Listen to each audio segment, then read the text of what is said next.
Chris here for Midwest Coaster Fans. Thank you for joining us on this update on the world's tallest drop tower and slingshot.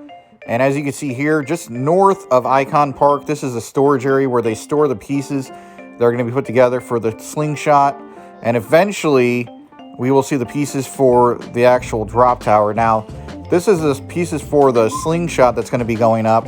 I didn't see any pieces for the actual drop tower that have arrived yet. But currently, as you can see, there's going to be different pieces that are going to be attached to this.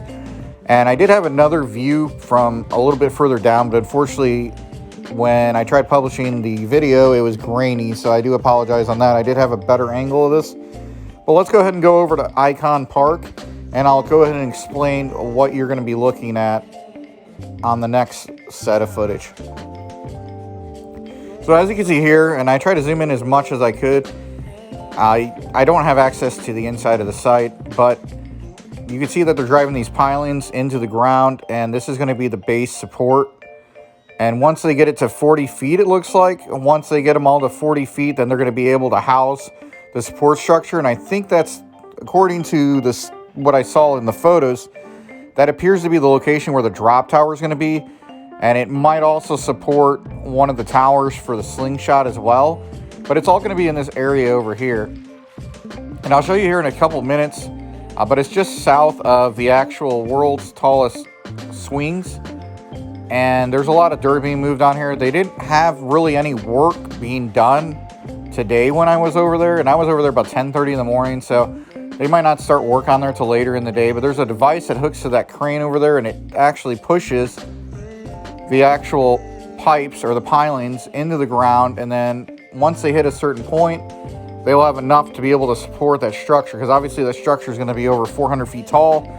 So you don't want to have any problems, especially, I imagine, in Florida with the ground the way it is. You want to probably push it further into the ground so that it's definitely supported the way that it needs to be.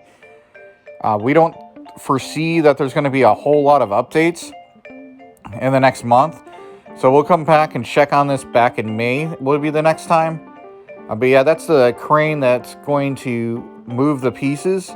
But also, it's going to have an attachment to it, like I said, and that's how they're able to attach it to the actual pilings and then drive that into the ground. And it appears that they have to drive it 40 feet. And that's going to be a long process. It's probably the longest process of building this ride. And it's expected to open in December.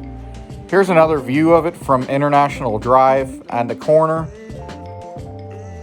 And you can see the closer view of, like, they have the 40 markings, so they have to push those in. Those are probably new.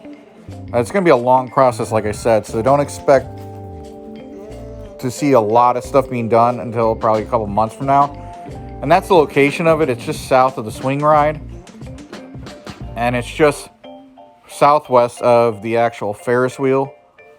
So we hope that you enjoyed this update. And look for more updates for Midwest Coaster Fans on different rides and attractions throughout the country. And with that being said, this is Midwest Coaster Fans signing off until next time. Thanks again for watching, and have a good one.